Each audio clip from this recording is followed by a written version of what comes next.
जय हिंद साथियों, स्टडी ल्यूसम के इस यूट्यूब चैनल पर एक बार फिर से आप सभी का स्वागत है। इस वीडियो में हम लोग समझेंगे कि आखिर हेलीकॉप्टर मनी क्या होता है। अब हेलीकॉप्टर मनी का मतलब आप लोग ये मत समझिएगा कि आसमान से ऊपर से हेलीकॉप्टर के द्वारा पैसा नहीं गिराया जाएगा। हेलीकॉप्टर का मनी का मतलब यहाँ पर कुछ और है। अभी हम लोग इसको एकदम डिटेल में समझेंगे। अब आप लोग ऐसे मत समझिएगा, गाना था ना, मैं बारिश कर दूं पैसे की जो तू हो जा मेरी, वैसा होता कुछ नहीं है। बस बारिश कीजिए पैसे की, लेकिन होगी नहीं, टाइम आएगा तो छोड़ के चली जाएगी। देखिए हम लोग समझते हैं, टॉपिक के ऊपर आते हैं। सबसे पहला, महामंदी मतलब डिप्रेशन क्या होता है। महामंदी का मतलब ऐसा दौर जब देश आर्थिक स्थितियों से जूझ रहा हो, मतलब देश के पास पैसे की कमी हो गई हो, तो उसी को हम लोग महामंदी मतलब आर्थिक दौर मतलब खराब होता है, वो होता है वो। जैसे आप लोग एग्जाम्पल के लिए समझ सकते हैं कि 1929 में भी आया था द डिप्रेशन, और 2008 में भी आया था सब प्राइम क्राइसिस। इसमें 2008 में यूरोप का जो है वो पूरा एकदम खटिया खड़ा हो गया था। इसकी जो अर्थव्यवस्था थी बिल्कुल खराब हो गई थी। मतलब पूरा यूरोप जो था वो आर्थिक स्थिति से बहुत तंग था। वहां की जो बहुत बड़ी मंदी आई थी, जिसका असर भारत के ऊपर भी पड़ा था। अब बोलिएगा कि सर भारत के ऊपर कैसे पड़ा, तो जैसा कि आप लोग को पता है कि भारत के ऊपर इसका असर इसलिए पड़ा क्योंकि देखिए, हर देश अपने सामानों को दूसरे देश में भेजता है, मतलब एक्सपोर्ट करता है। और जिस तरीके से भारत अभी चाइना से सामान मंगाता है, वियतनाम से सामान मंगाता है, और भी देशों से सामान मंगाता है, उसी तरीके से भारत भी तो दूसरे देशों में सामान को बेचता होगा ना।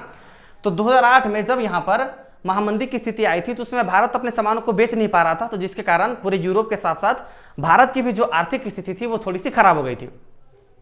चलिए समझते हैं टॉपिक के बारे में। सबसे पहला होता है लिक्विडिटी। लिक्विडिटी का मतलब होता है तरलता। अब दिक्कत ये होता है ना कि जो इकोनॉमिक्स का टर्म होता है वो बच्चों को ठीक से समझ में आता नहीं है, तो चलिए समझते हैं तरलता। तरलता का मतलब क्या, आप ऐसे समझिए कि पैकेट में जो पैसा होता है ना, जेब में जो रुपया होता है ना, उस रुपया को तरलता बोला जाता है इकोनॉमिक्स की भाषा में, मतलब लिक्विडिटी बोला जाता है।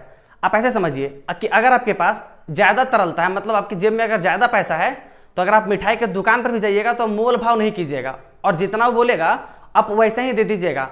अब एक और एग्जाम्पल, जैसे मान लीजिए कि अगर आप कहीं पर जा रहे हैं, आपके पास लाइसेंस हेलमेट नहीं है, अगर मामू लोग पकड़ें, अगर आपके पास तरलता है तो सीधे कहिएगा हम मारिए ना फाइन। कितना मारिएगा, 2000, 5000, 10,000 मारिए। तो मतलब इस तरह से क्या होता है, देश की महंगाई बढ़ जाती है, और जिसलिए सरकार और आरबीआई दोनों का हमेशा ये प्लान होता है कि देश से तरलता को खत्म किया जाए, जिसके कारण देश में जो होगा वो आर्थिक तंगी नहीं आएगा और देश में महंगाई जो होगा वो नहीं बढ़ेगा। अब देखिए इसके आगे, उसके बाद होता है डिमांड। अब एक बात बताइए, जब महामंदी होती है, मतलब जब डिप्रेशन होता है, तो तरलता कम हो जाती है। जब पूरे विश्व का जब या फिर किसी एक स्पेशल देश का जब उसकी जब महामंदी आएगी, तो उसके यहाँ पर क्या होगा, लोगों के पास पैसे की कमी हो जाएगी, और जब पैसे की कमी हो जाएगी इसका मतलब वहाँ का जो तरलता होगा, लोगों के पास पैसे की कमी हो जाएगी। उसके बाद जब पैसे की कमी हो जाएगी तो डिमांड भी घट जाएगा, मतलब मांग भी घट जाएगा। आप ऐसे समझिए, अगर आपके पास पैसा नहीं रहेगा तो आप कोशिश कीजिएगा कि हम कम से कम सामान को खरीदें, और कम से कम सामान में भी हम काम चला लें।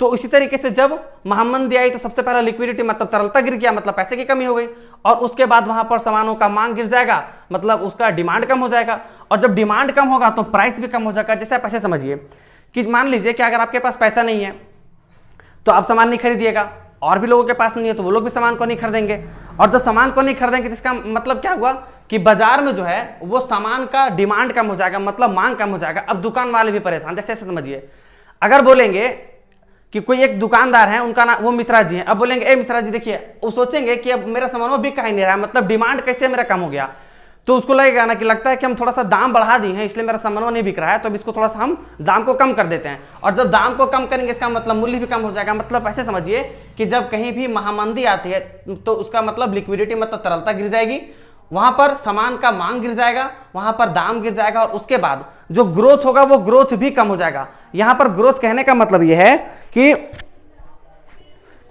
जो दुकानदार वगैरह होंगे, उन दुकानदार का जो ग्रोथ हो रहा था, मतलब वो लोग जो ज्यादा पैसा कमा रहे थे, उनका जो ग्रोथ होगा वो ग्रोथ भी गिर जाएगा। और लेकिन महामंदी के दौर में सबसे बड़ा जो प्रॉब्लम होता है वो अनएम्प्लॉयमेंट, मतलब जो बेरोजगारी होता है वो बहुत बड़े स्तर पर चला जाता है। जैसे ऐसे समझिए, भी कोरोना काल में भारत का भी जो स्थिति है वो बहुत खराब है। अब पता नहीं निर्मला दीदी जी कहाँ सोई हुई हैं, जीडीपी देश की इतनी नीचे जा रही है, लेकिन उनको अभी तक फिक्र नहीं है। हम तो कहते हैं मोदी जी से कि सब कुछ देखिए रहे, तो अपने अंदर आप वित्त मंत्रालय को भी ले लीजिए, थोड़ा सा 2-4 को अच्छा बैठाइए और वित्त मंत्रालय को भी संभालिए, ताकि हमारे भी जीडीपी थोड़ी सी अच्छी हो जाए। और इसमें से जो अनएम्प्लॉयमेंट बढ़ेगा, मतलब बेरोजगारी जो होगा वो एकदम ऊपर चली जाएगी, और जब बेरोजगारी जब चली जाएगी तो देश के ऊपर क्राइम भी बहुत तेजी से बढ़ेगा। तो ये होता है। और ये दो एग्जाम्पल 1929 में द डिप्रेशन और 2008 में सब प्राइम क्राइसिस हुआ था। ये यूरोप में एक आर्थिक मंदी के तौर पर, मतलब जो महामंदी थी, पूरी दुनिया की जो अर्थव्यवस्था थी वो इसके कारण खराब हो गई थी। अब इसके बाद हम लोग समझते हैं कि हेलीकॉप्टर मनी क्या होता है। आप लोग सोच रहे होंगे कि हेलीकॉप्टर मनी का मतलब हेलीकॉप्टर से ऊपर से पैसा गिरा देंगे और सब हम लोग जो होगा उसको आराम से चुन लेंगे। अरे चोटन तो ऐसा करेगा तब तो फिर कोरोना सब फैला देगा, सब तो लॉकडाउन का पूरा नियम उड़ा देगा, फिर उसके बाद डिजास्टर एक्ट के तहत केस होगा आप लोग के ऊपर। तो ऐसा नहीं। हेलीकॉप्टर मनी का मतलब होता है कि ऐसा मनी कि जो जनता के तरफ पहुंचे। जैसे से समझिए, जब देश के पास, जनता के पास जब पैसा की कमी हो जाएगी तो जनता तक पैसा पहुंचाना को हेलीकॉप्टर मनी बोलते हैं। जैसे देखिए ये पहुंचाया कैसे जाता है। सबसे पहला बात, नोट छापकर डायरेक्टली जनता के अकाउंट में पैसा को डाल देना, इसको बोलते हैं हम लोग हेलीकॉप्टर मनी। ये कोई हेलीकॉप्टर से नहीं गिराया जाता है, बल्कि नोट को छाप करके और जनता के अकाउंट में डायरेक्टली ट्रांसफर कर दिया जाता है। इसका सबसे पहले मांग जो 2020 में जो जीडीपी के 5% का तेलंगाना बोला था 2020 में कोरोना के टाइम में, कि सरकार को, जो केंद्र सरकार है और आरबीआई दोनों को मिलकर के हर एक राज्य का जो जीडीपी है उस जीडीपी के 5% जो है वो हेलीकॉप्टर मनी के रूप में उसको दिया जाए। लेकिन ये गलत बात है।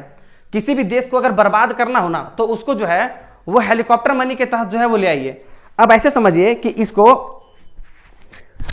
वेनेजुएला जो एक देश है, छोटा सा देश था वेनेजुएला, वो अपने यहां पर हेलीकॉप्टर मनी को लाया, मतलब लोगों को पैसा छाप करके दिया, और उसको ये लगा ना कि पैसे छाप करके गरीबी दूर किया जा सकता है। उसी तरीके से जिम्बाब्वे को भी लगा कि पैसा छाप करके गरीबी दूर किया जा सकता है, लेकिन ऐसा नहीं है।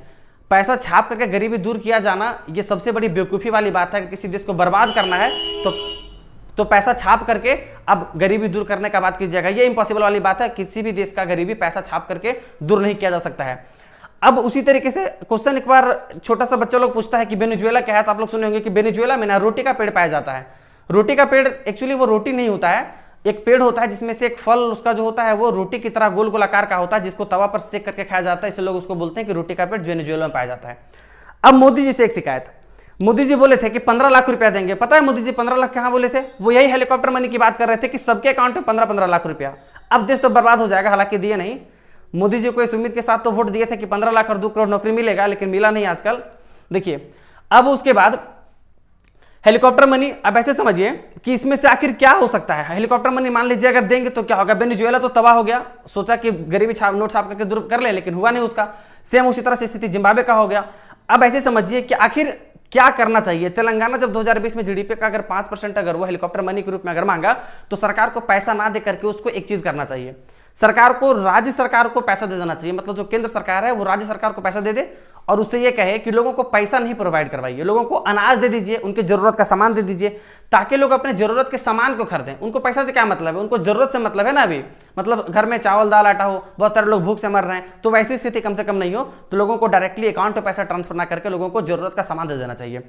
अब इसमें से हम लोग देखते हैं कि आखिर हेलीकॉप्टर मनी जो है, इस हेलीकॉप्टर मनी के कारण क्या क्या स्थितियां खराब हो सकती है। पैसे समझिए कि हम लोग काम किस लिए करते हैं? पैसा कमाने के लिए। अब अगर सबके पास अगर पैसा होगा तो काम कौन करेगा? पैसे समझिए कि अगर मान लीजिए कि 15-15 लाख की बात मोदी जी ने किया था, अब सभी के अकाउंट में अगर 15-15 लाख रुपए हम लोग भेज देते हैं, ठीक है, तो एक रिक्शा वाला के पास भी 15 लाख रुपया है, एक मोची के पास भी 15 लाख रुपया है, एक दुकानदार वाला के पास भी 15 लाख रुपया है। अब मान लीजिए कि अगर आपको कहीं जाना है और अगर आप रिक्शा वाला को बोलिए कि चलिए हमको यहाँ से आप वहाँ तक ले चलिए, तो हम आपको 50 रुपया देंगे। रिक्शा वाला बोलेगा 50 रुपया, तुम्हारे पास पैसा है, मेरे पास पैसा नहीं है। वो बोलेगा, सीधे बोलेगा 20,000 रुपया दो तब तुमको लेके जाएंगे। तो मतलब किसी भी आदमी को काम करने का मन नहीं लगेगा, ठीक है। कोई भी आदमी काम में अच्छे तरीके से मन नहीं लगाएगा और वो बहुत तेज से जो होगा वो मतलब बहुत हाई रेट वो मांगेगा। इस तरीके से देश में जो होगी वो महंगाई और बढ़ जाएगी। तो मतलब फाइनली ये समझ में आया कि किसी भी देश में हेलीकॉप्टर मनी के द्वारा मतलब नोट छाप करके किसी भी देश की जो महंगाई है वो कम नहीं की जा सकती है। तो आई होप यहाँ तक आप सभी को अच्छे तरीके से क्लियर हो गया होगा। नेक्स्ट वीडियो में हम लोग रेपो रेट क्या होता है, रिवर्स रेपो रेट क्या होता है, इन सभी के बारे में हम लोग अच्छे से समझेंगे। तो चलिए मिलते हैं अब अगले वीडियो में। जय हिंद।